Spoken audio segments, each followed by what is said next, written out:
वाली खबर सामने आई है। इटावा जिले में एक कथावाचक संत राम यादव के साथ न सिर्फ मारपीट की गई बल्कि उनके साथ ऐसा अमानवीय व्यवहार किया गया जिसे सुनकर रूह कांप जाएगी।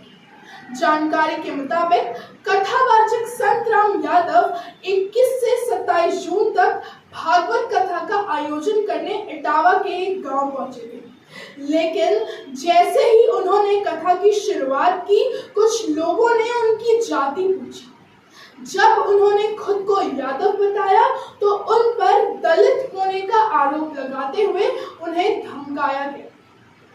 हमलावरों ने कथावाचक की चोटी काट दी, जबरन उनका सिर मुंडवा दिया, यहाँ तक कि एक महिला के पैर पर नाक तक रगड़वाई गई। यही नहीं, उनका हारमोनियम भी तोड़ दिया गया और उनके साथ सार्वजनिक रूप से बर्बरता की गई।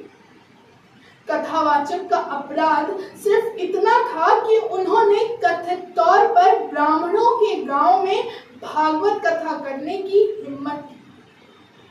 घटना की गंभीरता को देखते हुए पुलिस ने अतुल, मनीष, पप्पू सहित 50 अज्ञात लोगों के खिलाफ FIR दर्ज कर ली। ये मामला न सिर्फ जातिवाद की विकृति को उजागर करता है बल्कि समाज में आज भी मौजूद ऊंच नीच की सोच पर करार तमाचा है। सवाल ये है कि क्या धार्मिक आयोजनों पर भी अब जाति का पहरा बैठा दिया गया है और क्या इस देश में हर किसी को आस्था की आजादी वास्तव में मिल पा रही है? क्या नाम है? मेरा नाम संत सिंह यादव है सर। संत सिंह, ये बताओ जरा मुझे। जी सर। तुम्हारे एक वीडियो वायरल हो रहा है। जी जी। बाल काटे गए। जी। ये कहाँ की घटना है और पूरी बात क्या हुई? ये सर घटना है दानरपुर की। तो वहाँ हम भागवत करने गए। वहाँ से लोग, एक पाठक बाबा और एक साथ में पप्पू महाराज वहाँ के जो मंदिर के हैं, वो लोग आए, हमसे भागवत छटाए। हमारे जो मुख्य वक्ता है मुकुटमणि शास्त्री, उनके साथ मैं सहायकी करता हूँ। मेरा नाम संत सिंह यादव है। तो जब हम वहाँ गए तो चूंकि अछल्ला के पास का गांव है, तो वहाँ लोगों ने ये पूछा कि आप, पहला श्लोक हो गया, भागवत भी शुरू हो गई। शाम को उन लोगों ने पता लगाया होगा, तो वो बोले कहाँ के रहने वाले? तो हमने कहा हम रहने वाले तो कानपुर के हैं। अछल्ला भी हमको हो गई 20 साल रहते। क्या काम करते हो? तो हमने कहा पहले हम शिक्षक थे, स्कूल चलाते थे। क्योंकि जो मोदी सरकार आई तो उस समय प्राइवेट स्कूलों को बंद करवा दिया गया। इसके बाद फिर हम भागवत में लग गए। तो बोले कि तुम्हें पता चलता है कि चमार हो? हमने कहा हम चमार नहीं साहब, हम यादव हैं।